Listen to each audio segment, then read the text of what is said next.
Bismillahirrahmanirrahim. Assalamualaikum warahmatullahi wabarakatuh. Jika ditanya dalam kehidupan ini, siapa orang yang pertama berjasa dalam kehidupan kita? Tentu jawabannya pertama adalah orang tua kita. Selanjutnya siapa?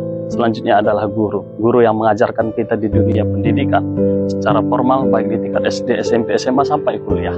Nah, guru inilah orang-orang yang paling berjasa dalam kehidupan kita, yang menempa kita sehingga bisa menjadi pemimpin-pemimpin, bisa menjadi orang-orang yang berguna.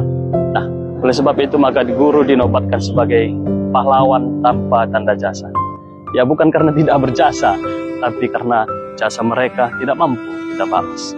Oleh sebab itu maka pemerintah Indonesia melalui keputusan Presiden nomor 78 tahun 1994 menetapkan 25 November sebagai Hari Guru Nasional.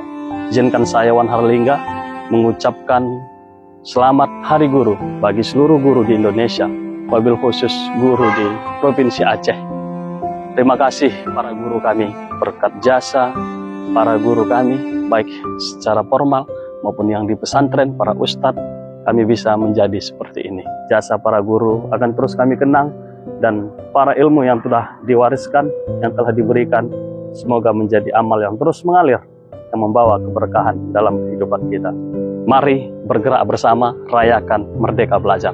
Assalamualaikum warahmatullahi wabarakatuh.